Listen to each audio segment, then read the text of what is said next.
গতকালকে এক চাঁদাবাজের সঙ্গে দেখা হয়েছে। তা বলতেছে চাঁদা টাদা দিবি না।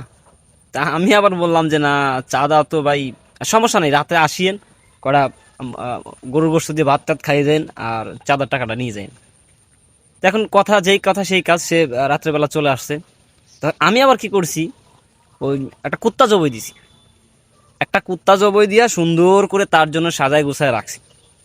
তো এখন সুন্দর করে তার খাবার টাবার পরিবেশন করছি, খাবার দাওয়ার পরে তা এখন জিগাইতেছি, ভাই রে ভাই, বড় ভাই, তো গোশ কেমন হইলো? তখন সে বলতেছে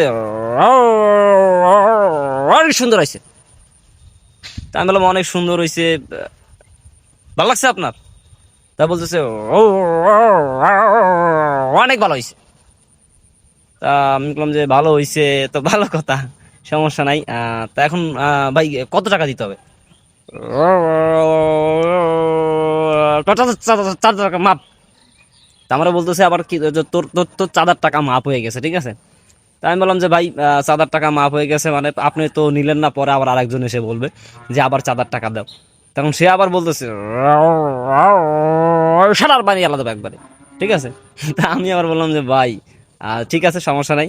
তো পেট ভরে খাইছেন তো? তো বলে অনেক স্বাদ করে খাইছি, ঠিক আছে। তো অনেক স্বাদ করে খাইছে। তো যাই হোক, আপনার আশেপাশে যদি এরকম চাঁদাবাজ কিছু ভাই ব্রাদার থাকে, ঠিক আছে, তাকে নিয়ে আইসা কুত্তা জবই দিয়ে খাওয়াই দিবেন, দেখবেন যে সুন্দরভাবে আপনার চাঁদার টাকাটা মৌকুব হয়ে যাবে। ধন্যবাদ সবাইকে, ভিডিওটি ভালো লাগলে শেয়ার করে দিয়ে।